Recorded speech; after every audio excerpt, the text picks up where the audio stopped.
Olá, tudo bem com você?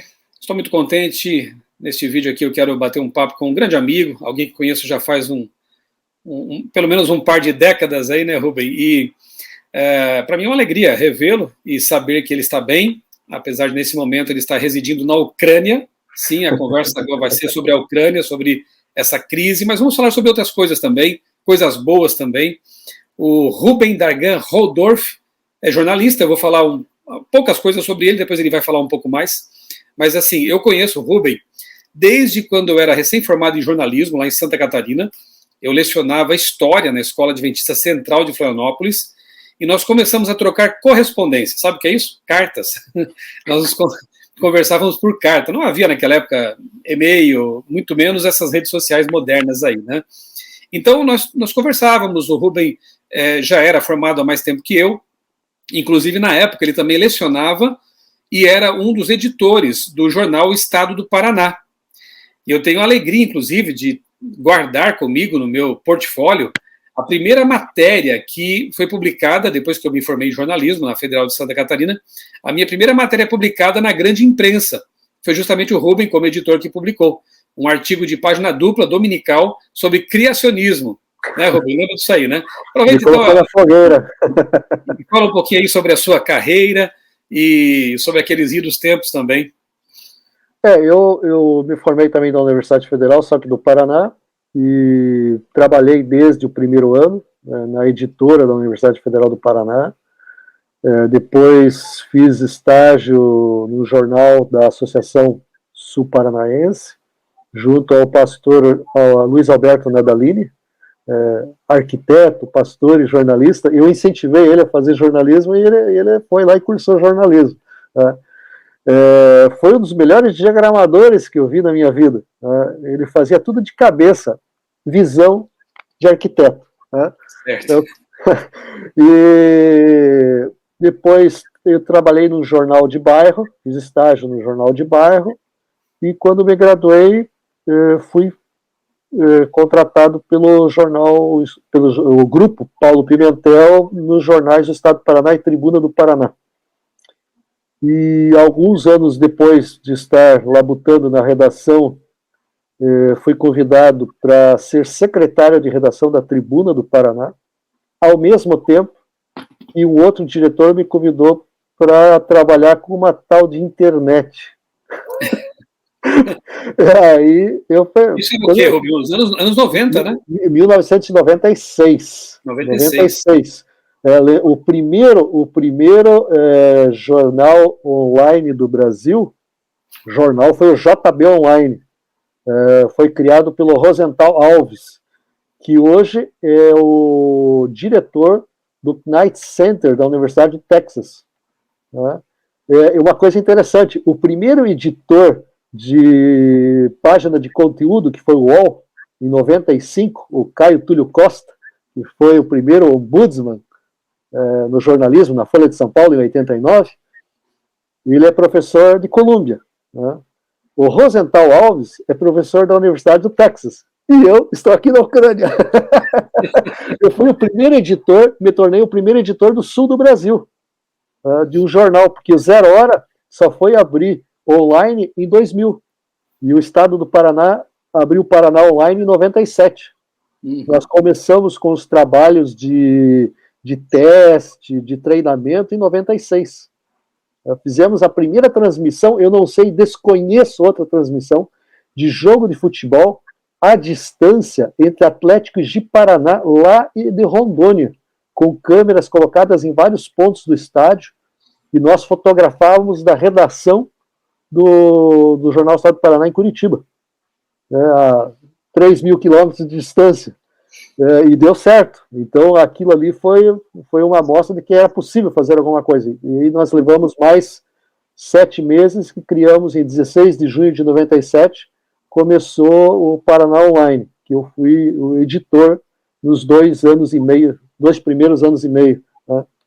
Depois eu fui convidado para ir para São Paulo, para o Centro Universitário Adventista, em Engenheiro Coelho. Um detalhe, antes de você falar sobre o NASP, eu tenho guardadas algumas cartas daquelas que trocávamos, né? E eu me lembro que um dos grandes anseios que nós tínhamos em comum era justamente usar nossa formação, nosso conhecimento jornalístico na obra de Deus, né, na obra adventista. E de modos diferentes, mas, né, o chamado foi feito mesmo. Eu fui chamado em 98 para trabalhar na CPB, na Casa Publicadora Brasileira, que é a editora adventista aqui no Brasil, e você acabou sendo chamado para isso que você está falando agora, né, trabalhar no curso recém-iniciado, ou que iria iniciar ainda. Sim, né, eu fui o primeiro professor. Eu participei da comissão de autorização 2 anos antes e esqueci daquilo. Eu fui lá, eles me pagaram, tá?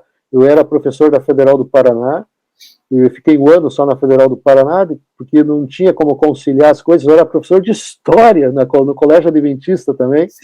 Isso é uma coisa de jornalista antigo adventista, né?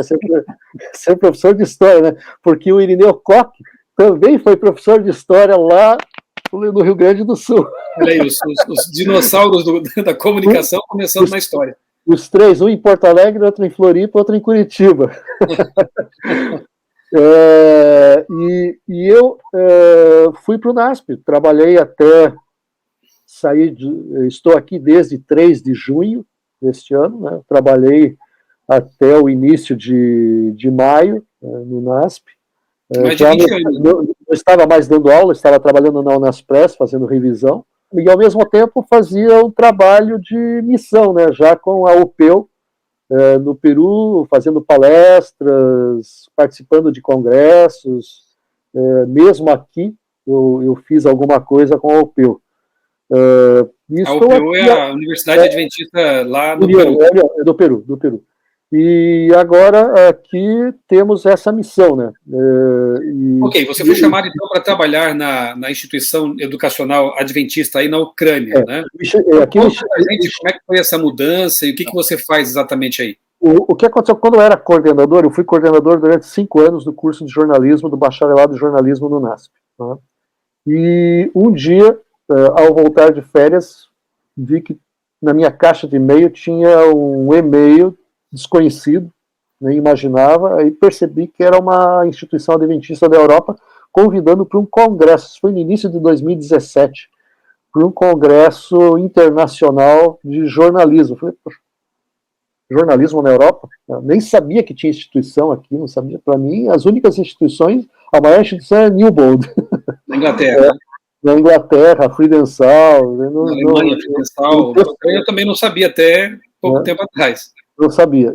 Então, o que aconteceu? Eu aceitei. Tivemos os trâmites, tal, pedi autorização de viagem para o NASP, vim à Ucrânia, participei durante 3 dias, fiquei aqui.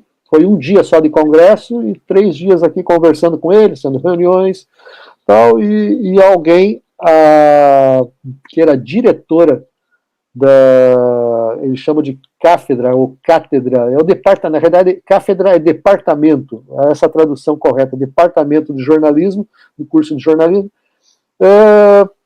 olhou para mim, tinha o tradutor, que era um aluno, agora já é formado, aluno de engenharia civil da Universidade Nacional de Kharkiv, que fica no leste, um angolano, Marcelo, o nome dele, falava muito bem o russo, então ele foi chamado aqui, pagaram para ele para fazer a tradução. E ele olhou para mim assim, como quem não queria traduzir, né? Falei, não, pode falar. E o que ela perguntou, né? Ela perguntou se você está a fim de vir para cá. Falei, mas nem pensar.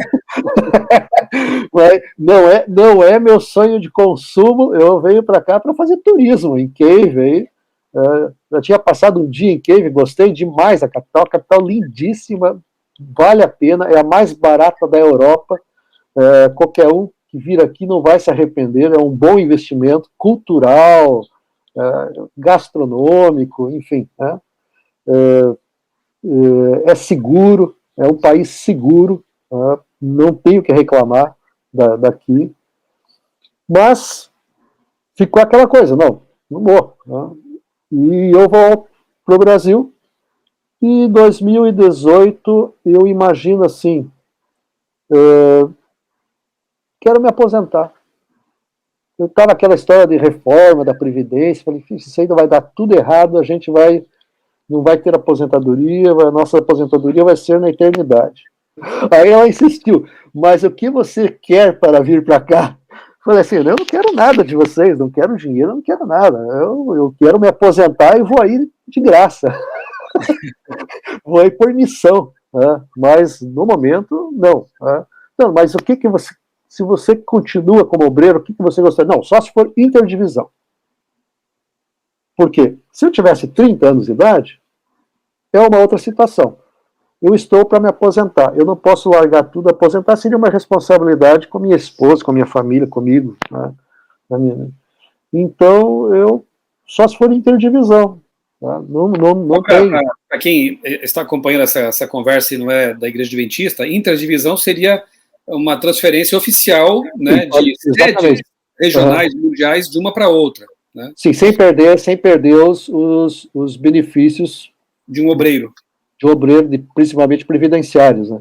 Sim, sim. Depois.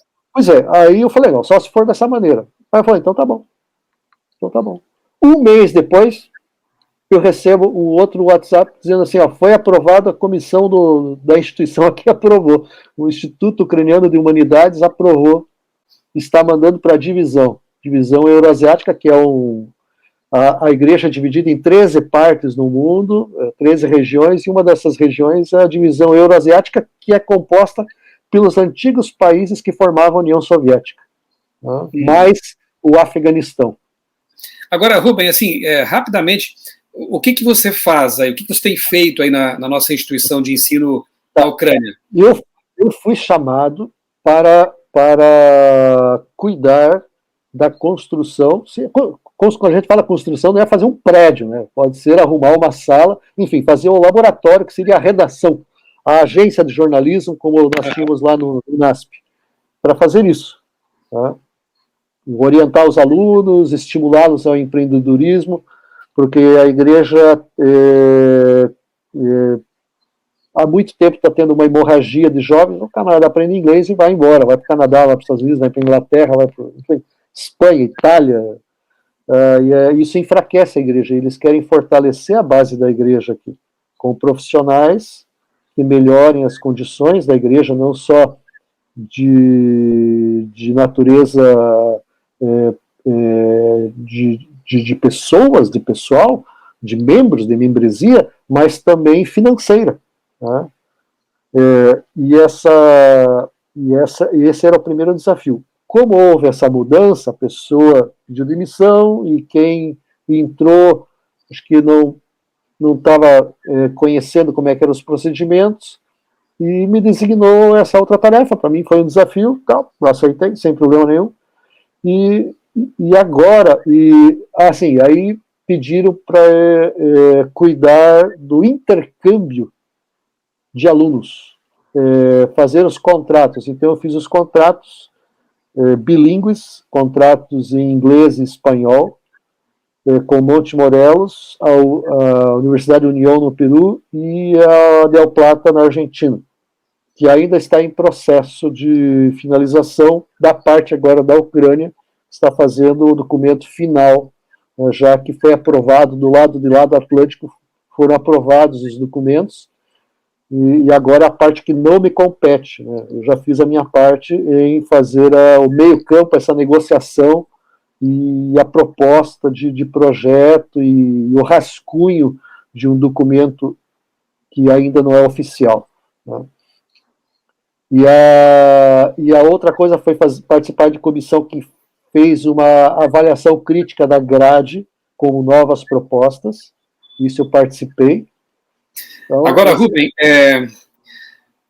sobre essa questão Bom, antes de falar da crise do momento, deixa eu só dizer aqui para o pessoal que está acompanhando que no meu canal eu tenho, acho que umas 2 entrevistas já que eu fiz com a Svitlana Samoilenko, ela que nasceu, né, na Ucrânia, passou um bom tempo, viveu aí na Ucrânia, atualmente ela está como missionária no Japão, e nós conversamos 2 vezes já. É só você procurar no meu canal aí no buscador, coloca Ucrânia, e você vai encontrar essas 2 entrevistas bem interessantes.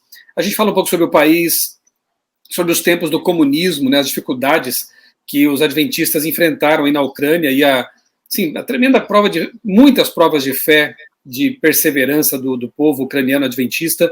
Realmente é um capítulo assim, da história da Igreja Adventista Mundial muito bonito, muito interessante, muito inspirador, e fica o convite para você procurar esses conteúdos aqui no meu canal. Mas o que me trouxe aqui, o que me fez trazer para cá o Rubem para essa conversa, aproveitar assim digamos, uns privilégios, né, que o momento aí lhe oferece. Por exemplo, ele é um brasileiro, né, que está já há algum tempo na Ucrânia, e como jornalista, obviamente, um jornalista experiente como ele já foi editor, já foi professor por muito tempo, tem sido, né, ele tem, claro, que a sua análise ali privilegiada dos fatos. Eu tenho acompanhado alguma coisa aí da imprensa europeia, da imprensa aqui nacional, americana, e a gente vê algumas discrepâncias nas coberturas, enfim, né? Ao mesmo tempo que estamos preocupados. Hoje mesmo de manhã, recebi por meio de um amigo comum um pedido de oração de um pastor adventista aí na Ucrânia. Não sabemos bem em que região que ele reside, né?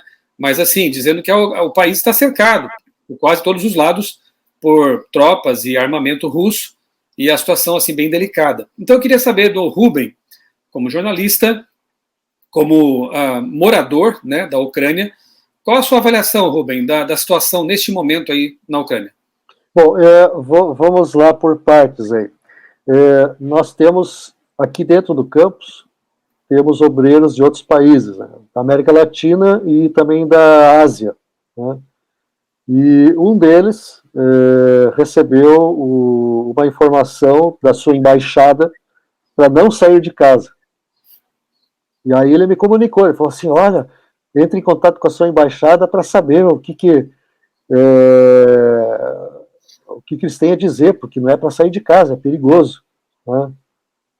Aí eu falei, bom, eu pensando em embaixada no Brasil, a hora que eu mandar a correspondência, o e-mail para lá, eles vão colocar esse e-mail no mural e vai ser motivo de gargalhada todos os dias. Porque conhecendo os brasileiros, eles não. Mas não deu outra. Eu não sei se eles colocaram no mural. Mas não deu outra. Eles demoraram para responder. Levou 2 semanas. E quando responderam, falaram assim, olha, não se preocupe, tá tudo bem, a vida tá normalíssima. Não, vive a sua vida aí tranquilo, qualquer coisinha a gente te avisa. Quando o Putin estiver batendo na nossa porta, a gente te avisa. Então, não se preocupe, tal, vive normal. Não, a gente não parou nunca, a gente vai ao mercado, já fomos de ônibus para Kiev, vamos ao shopping, fazer algumas compras aí, necessidade, tem mercado lá, então a gente saiu, andamos, pegamos táxi e tal. A vida corre normal. Mas já está havendo algum racionamento aí, né, Rubem? Assim, o Putin cortou gás. A Gazprom, que é a grande fornecedora, inclusive, para quem não sabe, isso aí não é muito divulgado no Ocidente, o presidente da Gazprom se chama Vladimir Putin. Então ele usa o Estado em seu benefício. Cortou gás, mas segundo o Ministério da Energia da Ucrânia, eles têm estoque suficiente para 2 anos, 2 invernos, este e mais outro. O problema será em 2024. Então eles acreditam que até lá está tudo resolvido. Mesmo assim, tudo ficou mais caro, a energia ficou mais cara, e é normal. Aí me falaram assim, não, mas então está tendo uma crise de preços como está tendo em outros lugares do mundo. As pessoas precisam entender, muitos brasileiros aqui passando, muita gente passando informação para fora, dizendo assim, está tudo caro aqui. É normal. Conversei com ele, antes de saber de tudo isso, ao chegar aqui, eles me explicaram, a partir de novembro, o preço das frutas quadruplica. É verdade. A fruta que custava 1 em junho, hoje custa 4. Então a gente não compra, a gente compra a fruta da época, e tem fruta da época. Então não há problema nenhum, você não gasta mais. Tem coisas que custam mais, tem coisas que custam menos e tem coisas que se mantiveram. Tá? O gás e energia é uma que é normal subir o preço nessa época. Subiu um pouco mais por causa desse boicote. Há uma pressão muito grande. Né? Então, a situação é, hoje, a vida corre normal aqui. Nós estamos no entorno da capital. Tá? Provavelmente no lado ocidental, mais ainda. No lado oriental, porque assim, para as pessoas entenderem, a Ucrânia, ela basicamente, as etnias, a gente fala etnias, mas na verdade é uma coisa só, o povo eslavo. Né? 67% da Ucrânia são os ucranianos. Né? São os ucranianos, fala ucraniana. 17% de etnia russa, mas 40% da Ucrânia, ou mais, só falam o russo. Principalmente do lado de lá, a parte oriental da Ucrânia, que é pro lado de lá do rio. A capital, a maioria fala russo. Tá? Apesar de estar ali a sede, o ucraniano ser a língua oficial do país, determinada no último governo do Poroshenko, a partir de 2018, se não me engano, a língua oficial. O russo foi banido das instituições públicas e das instituições educacionais públicas. Né?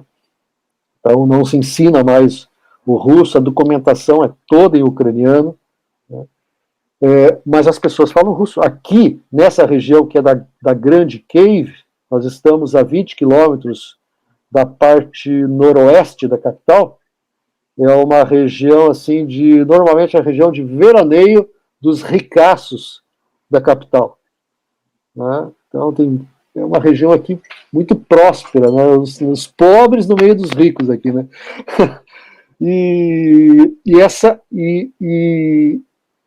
essa movimentação não diz nada assim que estamos vivendo um momento de tensão. Não, a vida corre normal, sem problema nenhum, as escolas funcionam. Então, a vida segue normal, não está tendo problema. Isso aqui. Agora, lá no leste, na parte leste, principalmente nas regiões chamadas do Donbass, que é uma região da fronteira com a Rússia, que tem duas cidades grandes para a Ucrânia aqui, né? Seriam cidades de tamanho médio no Brasil, cidades de interior, né? Cidades grandes do interior, né? Luhansk e Donetsk. Né? Lá, os rebeldes, com a ajuda da Rússia, em 2014, fundaram duas repúblicas lá e virou uma guerra civil. Está lá o exército. Então, até hoje, trocam tiros lá e acabaram destruindo. Isso aí teve um impacto muito grande sobre a igreja. Porque a maior parte da igreja adventista na Ucrânia era do leste. Né? Então, só para ter uma ideia, isso está inclusive registrado na Enciclopédia Mundial. Se você pegar algumas associações, a história de algumas associações da Ucrânia, você vai ver isso aí. Eu não tenho exatos os números agora aqui, mas eu li. Por exemplo, uma associação aqui tinha sede em Donetsk, tinha 35 mil membros, hoje tem 2 mil, não é mais associação, é missão, porque quando começou a guerra civil, os membros vazaram. Então, ou saíram do país, ou estão em outras regiões, principalmente nesse entorno aqui da Grande Cave. Então, mais de 30 mil membros saíram de lá para cá. E se você pensar que a Ucrânia tem aí uns 50 mil membros na igreja, é muita gente da igreja. Houve talvez o maior êxodo adventista nos últimos 100 anos. Ocorreu aqui desde 2014 até agora. Então, por isso que tem muito adventista falando russo.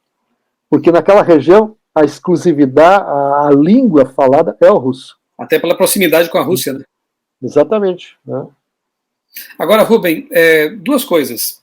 Você acha que, apesar de a situação na cidade ainda, né, apresentar normalidade, na capital pelo menos está assim, você acha que esse conflito ele pode ainda se agravar, pode eventualmente terminar em guerra? E outra coisa, qual a origem de tudo isso? Por que Estados Unidos está se envolvendo com isso aí, Rússia também, Lukashenko, lá, Bielorrússia também pode ter um papel aí complicadinho nessa questão toda, né? Meio complicado.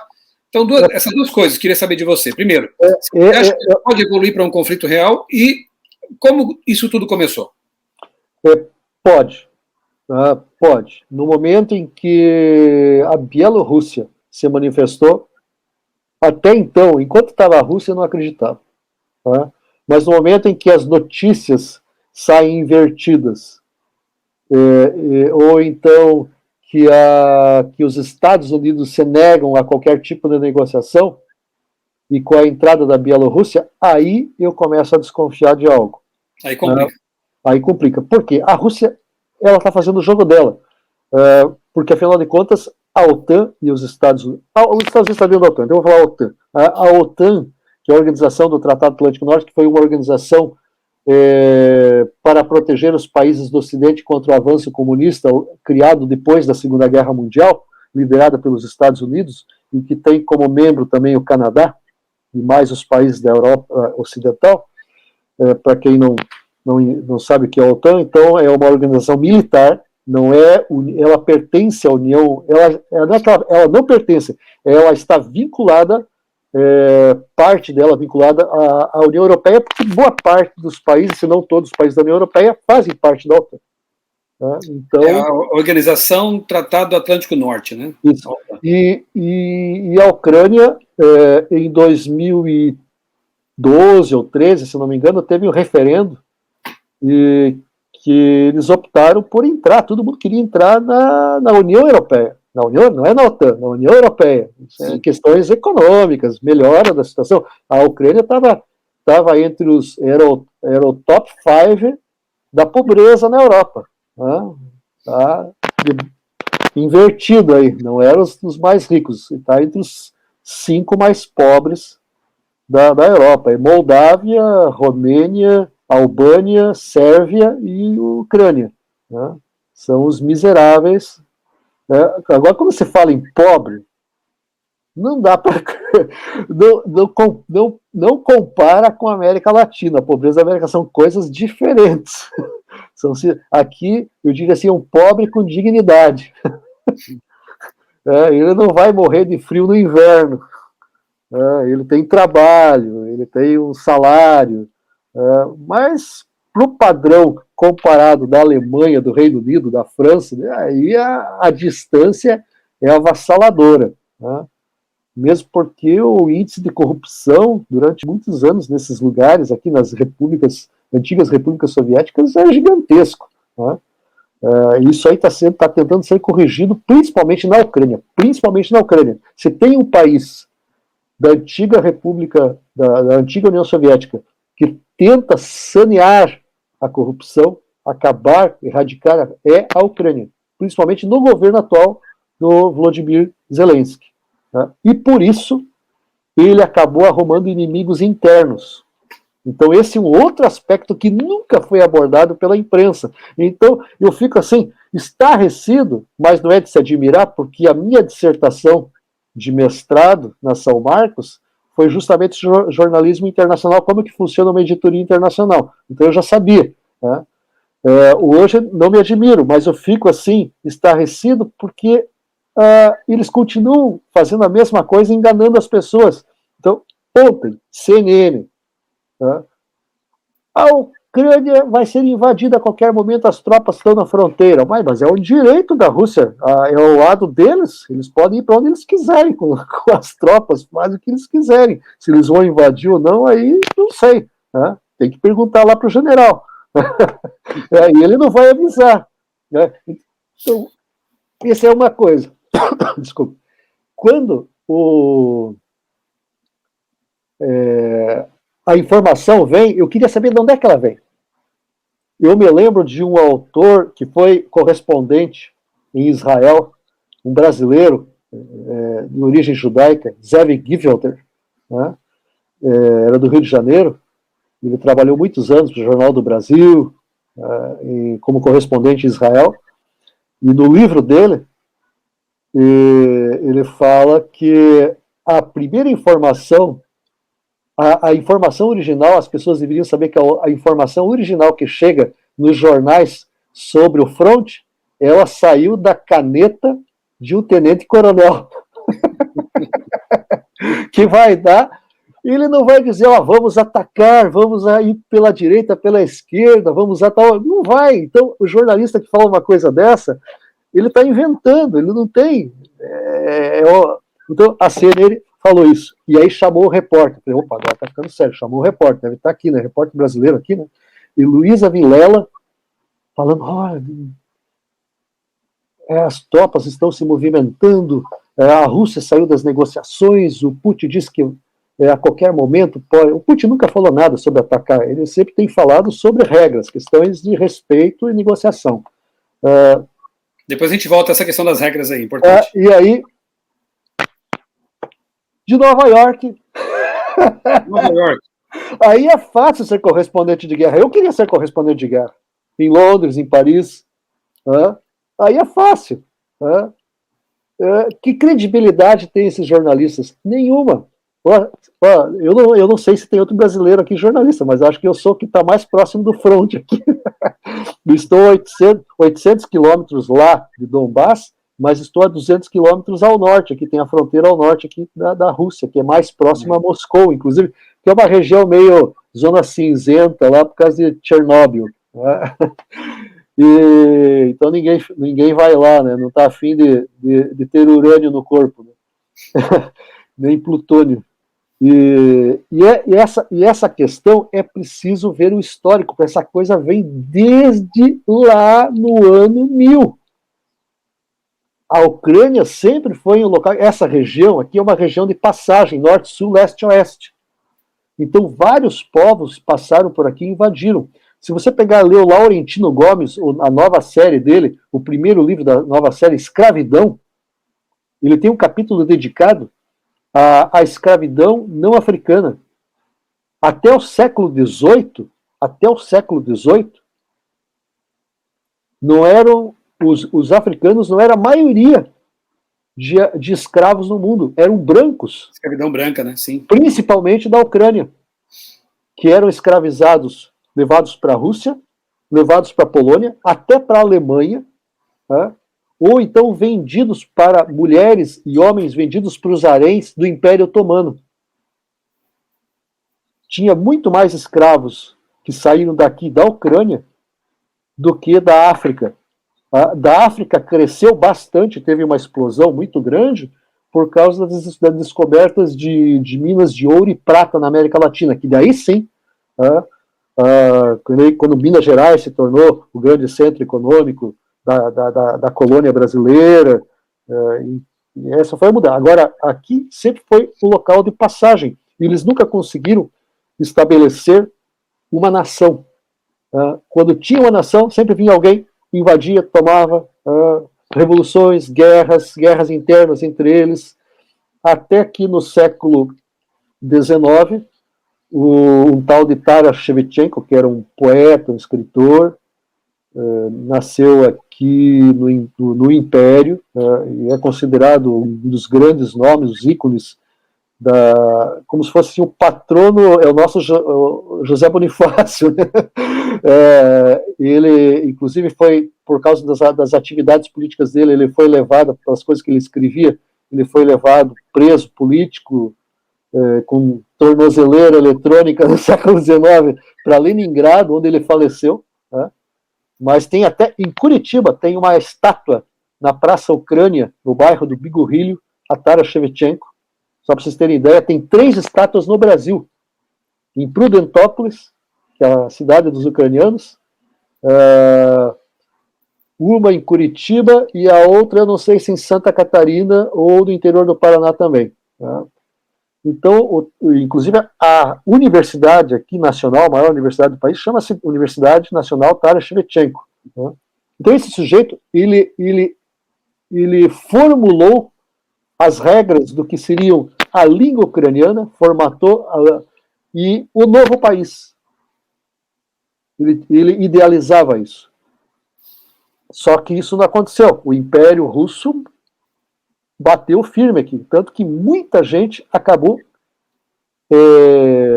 migrando daqui para o Brasil, para os Estados Unidos, para o Canadá, para a Argentina, para a Austrália, para o Chile.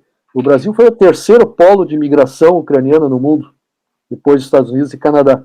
Estados Unidos e Canadá foi mais depois, na época do comunismo, mas na época do Império foi o Brasil, principalmente de duas regiões, de Odessa ao sul, que eram as colônias alemãs protestantes, e da região aqui da Galícia, que é a fronteira onde está Lviv, que era a fronteira com a Polônia, que são os ucranianos católicos e muitos ortodoxos também que estão lá no Brasil. Tá? Esses que migraram para lá. E aí, quando ocorreu a Revolução Bolchevique, os ucranianos falaram: estamos livres do Império, vamos fundar o nosso país. E fundaram, proclamaram a independência. Só que daí um maluco entrou, morreu o Lenin não estava nem aí com a Ucrânia, pelo menos no início. Né? Mas aí entrou Stalin falou: não, de maneira alguma. Né? A Ucrânia é nossa, e invadiu. Aí acabou com a festa. Invadiu. E aí teve o Holodomor, que foi aquela coisa horrível que até hoje... Eu quero, mais uma vez aqui, eu já indiquei aqui no meu canal, Rubens, esse livraço aqui, ó, o Arquipélago Gulag, né, do sim. Solzhenitsyn, né? Esse livro é difícil de encontrar no Brasil, exatamente. Esse Holocausto, né, que foi nos anos 30, né, o Holodomor, né? 32 e 33. Esse ano completa 90 anos. Isso, milhões morreram de fome, realmente, né? E quando fala em milhões, para o pessoal ter ideia, se pegar livro de escritor esquerdista, ele vai falar: não, foram 2 milhões. O Hitler matou 6 milhões, isso é pior. Mas tem os autores mais equilibrados falam em 5, 7 milhões, mas tem os autores que não dizia assim, não são desequilibrados, mas são assim mais realistas. 14 milhões. Terrível. Se você pensar, eles liquidaram praticamente com 70%, 80% da população ucraniana. O Stalin matou, foi muito mais, e não é considerado genocida por causa disso, né? Não entra na lista do genocídio. Então, aí vive o mundo soviético. Né? E com o fim da União Soviética em 91, a Ucrânia proclamou a independência. Só que essa independência, na realidade, ela foi uma independência, assim, política, mas meio fantoche do ponto de vista ideológico, porque o regime comunista continuou até o final da década de 90, não tão rígido, mais liberal, estilo o Gorbachev mesmo, né? Uhum. Mas a corrupção era alta e o país afundou mesmo. O país afundou em corrupção até que entrou um presidente, o Viktor Yushchenko. E aqui são detalhes, são 3 os mandatários do país. É o presidente, é um país que eles chamam de sistema semipresidencialista. Presidente, primeiro-ministro e o chefe do parlamento, o presidente do parlamento. Seria o Congresso, é unicameral, é uma câmara só, né? Não tem senador, são deputados. Os ex-presidentes automaticamente viram deputados. Isso é uma coisa também que é estranha, né? E aí o país entrou na era século XXI com o Viktor Yushchenko, que bateu de frente contra tudo aquilo que era errado. Tentaram matar o sujeito, você pega as fotos, joga em Viktor Yushchenko na internet, você vai ver a fotografia dele com o rosto bonitinho e a foto dele com o rosto todo deformado por causa de veneno, tentaram matá-lo.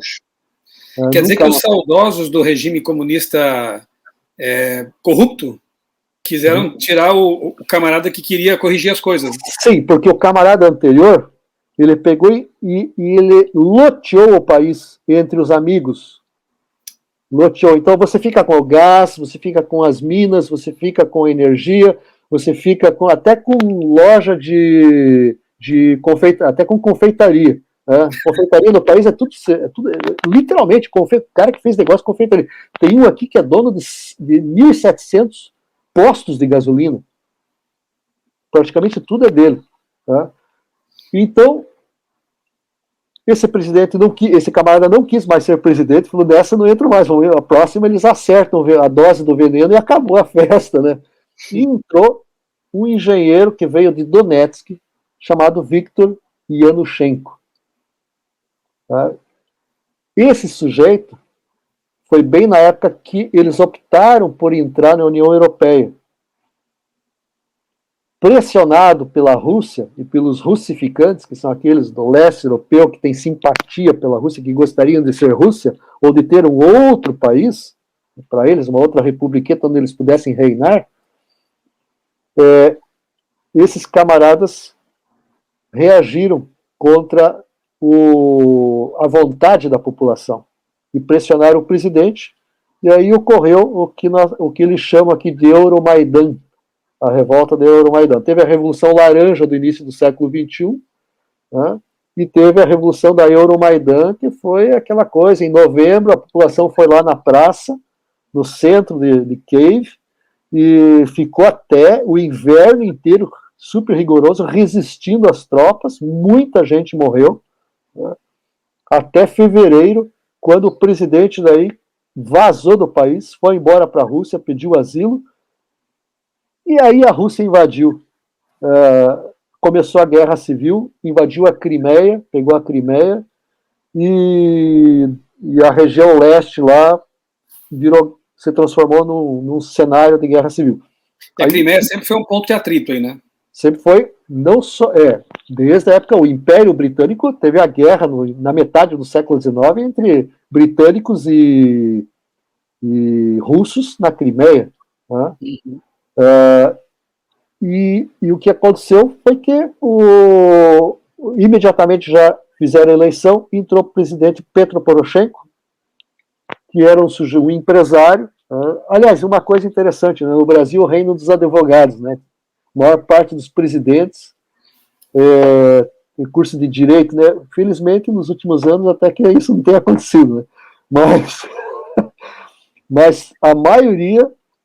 aliás, o Temer é advogado, né? Por que eu estou falando assim? Porque é aquela coisa, conhece as leis, isso é muito ruim, usa em causa própria, vira um corporativismo muito forte, teve uma época que só entrava advogado, nada contra, acho que tem coisas, não tenho nada contra, mas tem certas coisas que precisam ser corrigidas no Brasil. E aqui a tradição é economista. Agora tem um detalhe. Em geral, os economistas aqui têm doutorado. Os que entram. Então, boa parte deles aqui tem doutorado. O atual, ele é economista e advogado. É o primeiro advogado que entrou. E o primeiro que não tem doutorado. Mas ele tem outras virtudes. Então, só para concluir essa parte, ele começou a modernizar a Ucrânia. Não vamos entrar na União Europeia? Tá bom, mas vamos modernizar. Então começaram a modernizar. Só para você ter uma ideia, em 2013 eu tinha internet de escada aqui. Caixa eletrônico, conforme que a gente tem já quase 30 anos no Brasil, aqui é novidade a partir de 2018. Houve uma explosão de tecnologia, de modernidade. Hoje tem muitas startups do mundo inteiro, porque é barato, né? Mão de obra barata, então o pessoal se instalou aqui em Kiev. Então, Kiev é um verdadeiro polo de experiências, não só para a Europa, para a Ucrânia, para a Europa, mas para o mundo inteiro. O pessoal vem aqui. E entrou o novo presidente, Petro Poroshenko, porque não pode ter uma reeleição seguida, né? Eu acho isso saudável, né? Do ponto de vista da política. Entrou o Zelensky com a promessa de acabar com a corrupção e com os oligarcas. O oligarca é o nome desses ricos que receberam parte dos lotes do país. Né? Então ele começou a combater esses oligarcas. E tem tido uma dificuldade muito grande, porque ele encontrou barreiras no judiciário, então ele mandou prender o presidente. Quem é que vai ainda prender o presidente da Suprema Corte? Ele mandou prender o presidente da Suprema Corte, destituiu o presidente da Suprema Corte, porque era um dos líderes da corrupção. Tá? Hoje o presidente da Suprema Corte está em casa com tornozeleira eletrônica, não pode sair de casa, né? É vigiado. Tá? E aqui ele está vencendo isso. Boa parte dos oligarcas saíram do país e um deles é dos que está derramando dinheiro, um deles que está derramando dinheiro na invasão, para a invasão. Que se sabe agora, isso já foi falado por vários jornais aqui, ele está financiando a invasão, está dando dinheiro para o governo russo, para uma possível invasão. E muitos estão sendo processados, tem 2 nos Estados Unidos que estão presos, estão sendo processados, tem outros que estão em Istambul, na Grécia, na Alemanha, na Inglaterra, estão foragidos. Os que estão aqui, quem está no país, está respondendo o processo, está sendo processado. Hoje chegou o presidente Petro Poroshenko, está uma briga entre ele e o Petro Poroshenko, que era o favorito para a próxima eleição, e o Petro Poroshenko foi detido no aeroporto, confiscaram o passaporte, depois devolveram e respondeu lá para o juiz e está aí, prometeu a vingança dele, né, nas eleições. Né? Uhum. E por causa disso, esse presidente atual acabou ganhando muitos inimigos por tentar sanear o país. Desde que nós chegamos aqui, tentaram matá-lo 3 vezes. 3 vezes. Então, os problemas internos são muito maiores do que os externos. Os externos se agravam com a entrada, com essa insistência dos Estados Unidos, que eu vou explicar por quê, essa insistência dos Estados Unidos, e com agora desse maluco ditador aqui que quer desviar os assuntos dele lá, que ele não consegue resolver, como foi o caso do Cazaquistão. Na Bielorrússia, né? Da Bielorrússia, o Lukashenko. Né? Os Estados Unidos, eles estão com crise de abstinência. Tá, Rubens, só um detalhe. A Ucrânia acaba sendo, pensando assim do ponto de vista da Rússia, a Ucrânia acaba sendo uma espécie de barreira natural, digamos assim, separando ali o Ocidente da própria Rússia, né? Sim. Mas tem mais, né? Tem mais aí. Você falava da OTAN, houve descumprimento também de acordos, né? Sim. A OTAN tinha um acordo que eles chamam de Minsk, que foi assinado na capital da Bielorrússia, isso há muito tempo, e que a OTAN nunca avançaria nos países chamados da antiga Cortina de Ferro. O que era a Cortina de Ferro? Eram os países que estavam entre a Europa Ocidental e a União Soviética. Eram a Alemanha Oriental, Polônia, Tchecoslováquia, Hungria, etc. etc. Né? Esses países hoje estão loteados com armas da OTAN. E agora eles tentaram dar mais um passo, que é entrar na Ucrânia e ir até a fronteira literal da Rússia.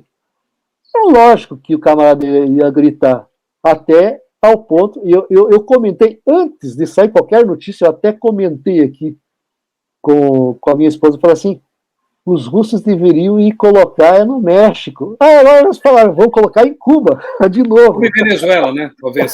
Cuba e Venezuela. Quer dizer, por que os Estados Unidos estão insistindo tanto? Minha opinião agora, o que eu tenho visto, e que muitos, você há de lembrar da história, tá? Que Estados Unidos e Rússia nunca se enfrentaram literalmente.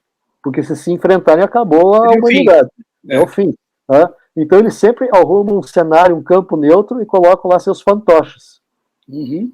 Tá? Aqueles que acreditam que são amigos, não são amigos, são inimigos. Eles vendem armas para um e outro vende arma. Há necessidade de descarte da indústria da morte. E os Estados Unidos estão em crise de abstinência, como tinha dito. Eles não têm mais Iraque, não têm mais Afeganistão, eles precisam urgentemente de um novo cenário, porque tem muito soldado sem fazer nada dentro do país, e que de repente pode, o lobo frontal pode não funcionar, dá um Churchill lá, o cara entra numa universidade e mata meia dúzia lá, porque está em crise de abstinência. Então, eles precisam dar trabalho para esse pessoal. Então, o que diz? A primeira é vender armas. Então, os Estados Unidos, são os que mais querem que a Rússia invada isso aqui. Eles querem que a Bielorrússia invada. Tá? Então a Rússia fez amizade aí com o Lukashenko acredita piamente que vai ser ajudado, coitado. Além de ser um ditador, é um coitado. Ele pode ser a bucha de canhão aí nesse caso. Né? Exatamente. E aí, isso é perigoso, haver um conflito entre Ucrânia e Bielorrússia, e Estados Unidos e Rússia ficarem assistindo de camarote esse conflito, que pode se estender aí por outros países, como Polônia, Romênia, Moldávia, Turquia, sabe-se lá, Lituânia. Tá? Então, essa a minha opinião daquilo que eu tenho visto, e não aparece na imprensa internacional. Alguma coisa aparece na imprensa local. Alguma coisa que a gente consegue captar, pegar o que está acontecendo internamente e em relação às fronteiras. Né?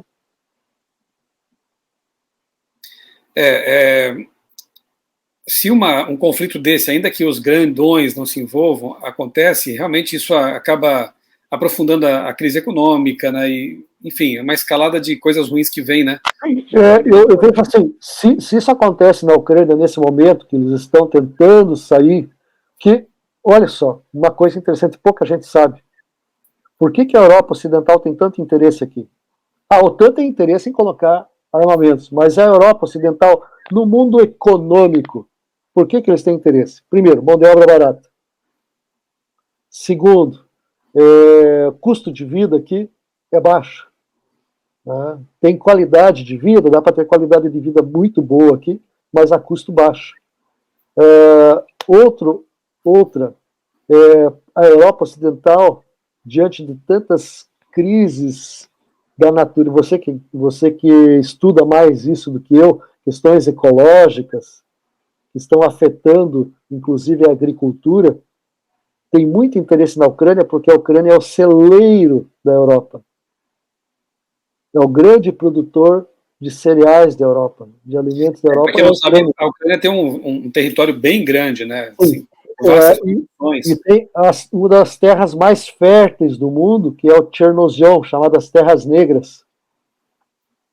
E isso desperta muito. Então, hoje, eu não acredito que a Rússia vai invadir, porque a própria Rússia tem negócios aqui dentro. Então, ele não é louco de enfrentar empresários poderosos que tem no seu próprio país, que vão invadir, vão estragar o negócio dos empresários? Não dá. Né? A Europa, os supermercados não tinha essa coisa de hipermercados aqui há 4 anos. É tudo coisa nova.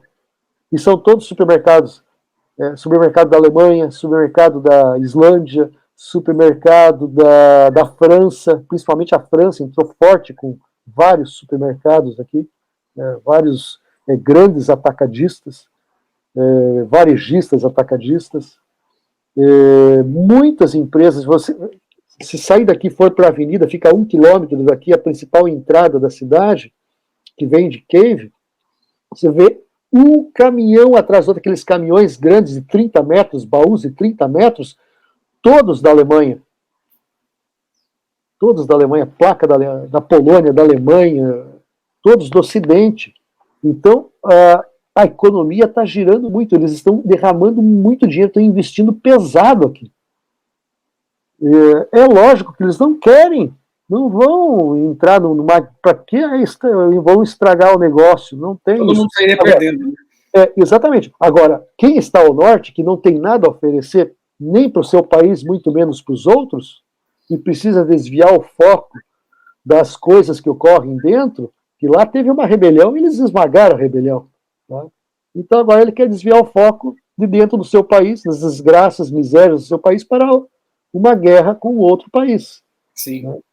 Então, esse cenário é que não está sendo analisado devidamente pela imprensa internacional. Tá? Além dos problemas internos, eu diria assim, seria muito mais fácil ocorrer uma guerra civil, que eu acho que não vai rolar guerra civil, porque aqui como se dá bem, não tem, em termos religiosos, imagine, Lógico que tudo isso pode ser a questão da tolerância. O que é tolerância? Quando eu falo em tolerância, assim, fulano é tolerante, não é coisa boa. Tolerante, assim, eu te respeito por força de lei, por conveniência, por interesse. Mas na primeira oportunidade eu te elimino. Né? Então isso é ser tolerante. Ou você é amigo ou inimigo. O tolerante, você tem que desconfiar do tolerante, porque você não sabe se ele é amigo ou inimigo. Né? Então, o que ocorre aqui é a igreja, ela tem influência, a igreja ortodoxa, que é a maioria, 50% da população, a igreja ortodoxa ucraniana, da confissão de Kiev, tem da confissão de Moscou, tem mais duas fortes, a igreja greco-católica e a igreja católica apostólica. Né? E mais uma igreja ucraniana pequena ainda, não tem muita expressão. Essas 5 têm influência? Claro que tem seus membros que estão no parlamento, estão no governo, tem a sua influência, mas legalmente a Ucrânia é livre. Tanto é que a Igreja Adventista tem até canal de TV. Né? A Rússia tem liberdade? É uma coisa recente essa questão do canal de TV na Rússia. Não podia. Eles montaram aqui para transmitir para a Rússia. Hoje tem na Rússia, porque abriu. Mas a Rússia tem 5 membros no governo. Poucos. Esse é um detalhe para você pensar. Tem o Putin, que é o presidente, tem o primeiro-ministro, que é o Medvedev, e que eles revezam, né, quando termina o mandato dele, ele vira primeiro-ministro, o Medvedev vira presidente, mas o poder é sempre dele. Eles mudam as regras.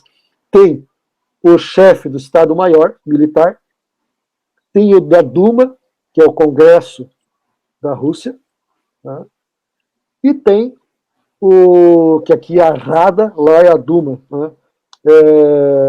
E tem o chefe da Igreja Ortodoxa, o Arquimandrita de Moscou.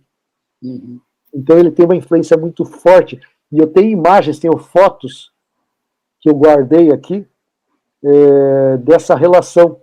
Quando os soldados estavam partindo das proximidades de Moscou, dos quartéis, vindo para a fronteira, a pessoa que estava lá tinha um religioso de batina da Igreja Ortodoxa, dando as últimas orientações, as últimas bênçãos, referendando a invasão. Por quê? Porque existe também um conflito religioso. O patriarcado de Kiev, essa separação da igreja ucraniana ortodoxa da igreja ortodoxa russa, é recente, ocorreu há poucos anos. Foi uma discussão teológica deles, é questão mais, não teológica bíblica, mas de poder. Então eles se separaram, então a igreja ortodoxa, com certeza, eles querem reaver o poder, porque aqui foi onde começou tudo. Uhum. Kiev é o primeiro ponto da igreja ortodoxa eslava. Então eles querem reaver isso, porque é um patrimônio histórico, cultural, religioso, que simboliza, tem um símbolo muito forte na fé deles. Então, os conflitos não se reduzem apenas a questões políticas, militares e econômicas. Eles são de natureza também religiosa. E isso jamais é abordado. Tantos detalhes, né, que estão envolvidos, e só realmente quem está aí no olho do furacão e consegue, às vezes não sempre, né, avaliar com mais precisão, né? Eu não tenho condições de falar nada sobre a fronteira. A única imagem assim, que eu achei assim, interessante foi da Deutsche Welle. Né? O repórter da Deutsche Welle foi lá na fronteira mesmo, né? Até a grade lá, e estava ali, ele filmou, e tinha gente do lado de lá da grade, russos, conversando, batendo papo ali, porque são vizinhos. Estavam conversando com os ucranianos do lado de cá, tal, e aí o repórter chegou lá e perguntou, escuta, cadê os tanques russos? Estão a 200 quilômetros daqui, não tem ninguém aí, pode subir ali tinha uma torre de vigia com um soldado ucraniano, pode subir lá e você bota a câmera aí, pegar 2 quilômetros, não vai ver um soldado do outro lado, lá não tem nada, a vida segue normal. A única coisa que nos preocupa é a guerra civil aqui dentro, que de vez em quando troca um tiro aí, tem grupos paramilitares extremamente cruéis, assassinos, dos dois lados. Um deles se chama Wagner, que inclusive está na Venezuela, tá? Que é dos russos, e tem outro que é dos ucranianos, que se chama o Exército de Azov, referente ao mar de Azov, que fica justamente naquela região perto da Crimeia lá, né? E que, logicamente, eles cometem atrocidades. Mas aqui tem um grupo muito forte que se chama da Igreja Uniata, a Igreja Greco-Ucraniana Católica, de confissão. Tem ligações com o Vaticano, indiretas com o Vaticano, né? Eles têm um grupo muito forte aqui, nacionalista, né? Eles usam a bandeira vermelha e preta. Você vê várias casas, aqui tem, às vezes, se não tem a bandeira da Ucrânia, tem as duas ou a bandeira vermelha e preta. Então você sabe que ali você não é bem-vindo.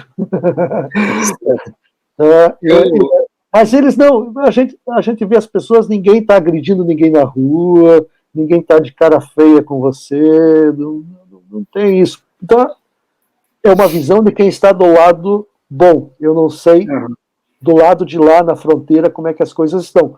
Fato é, milhares de adventistas fugiram de lá, saíram de lá. Né? Então, eu não sei agora... Havendo alguma tensão lá, né? Exatamente. Se ocorrer mais alguma coisa, se tem mais gente vindo, migrando, a capital que tinha aí 1,5 milhão de habitantes, hoje está no entorno com 3 milhões, então houve um inchaço muito grande, muita gente saindo. Você não vê desempregados no país, tem emprego para todo mundo.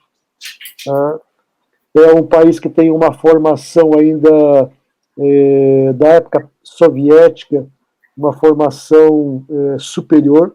Pode não ser excelente, porque houve uma defasagem, principalmente nas áreas tecnológicas e biológicas, então você vai encontrar muito engenheiro trabalhando de motorista, trabalhando em manutenção, pedreiro, vai encontrar médico, porteiro de hotel internacional, porque não tiveram oportunidade de se atualizar. A Ucrânia demorou muito, levou mais de 10 anos para se atualizar, para as universidades se atualizarem, então essas pessoas perderam. Quem era da área de humanas foi mais fácil, né?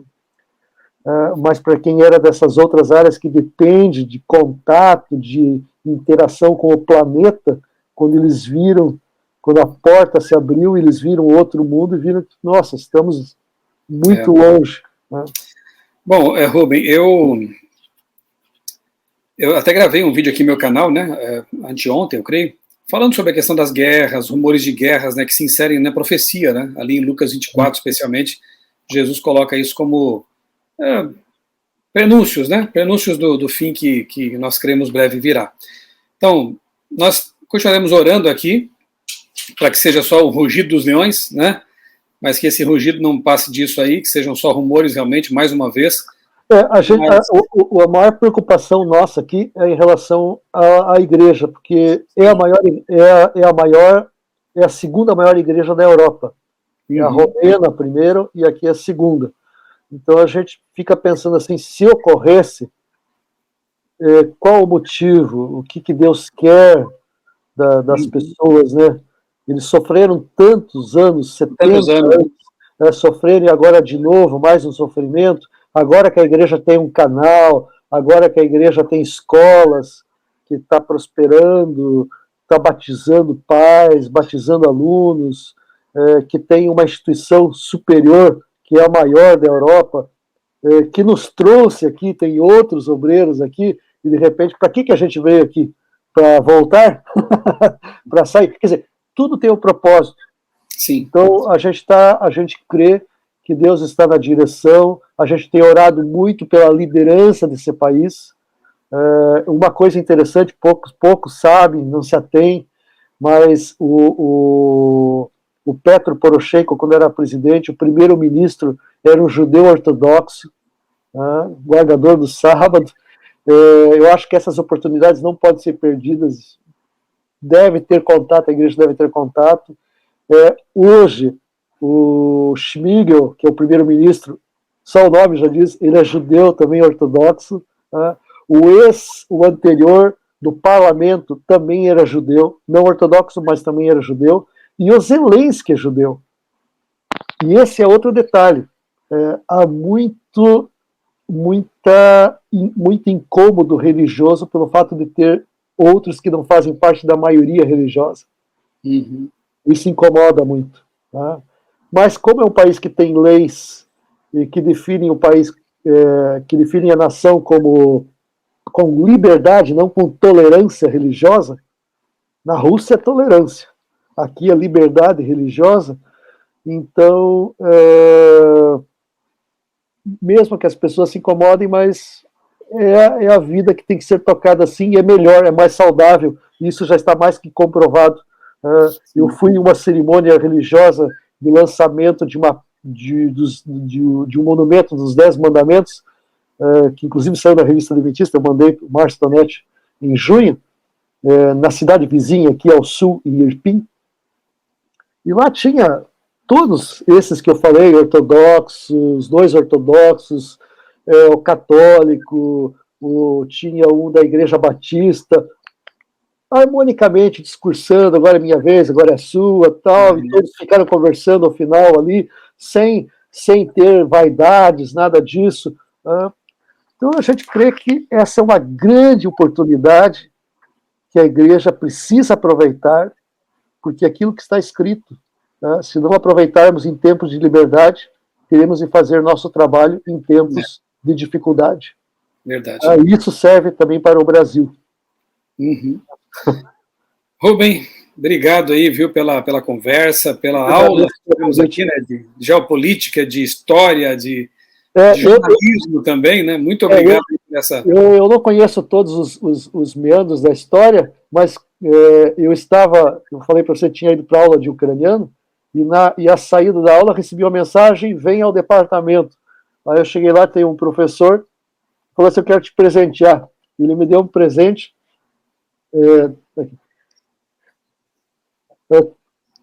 Olha só, se eu tivesse lido isso aqui antes, né, eu tenho que traduzir primeiro, né, que é a história da independência da Ucrânia, história Незалежності України, né, que é a história da independência da Ucrânia. Então, toda a história da Ucrânia, desde o ano 1000, o ano 800, quando surgiu o primeiro rei aqui, o Vladimir, até mais recentemente. Então, para poder entender mesmo como é que essas coisas funcionam com mais profundidade. Né? Muito bom.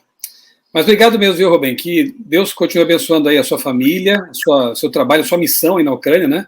Obrigado. E daqui continuaremos orando, né? Para que as coisas permaneçam, especialmente isso que você mencionou por último, né? Que a liberdade para a pregação do evangelho continue até quando Deus sabe, né? Mas que possa ser bem aproveitada essa janela aí.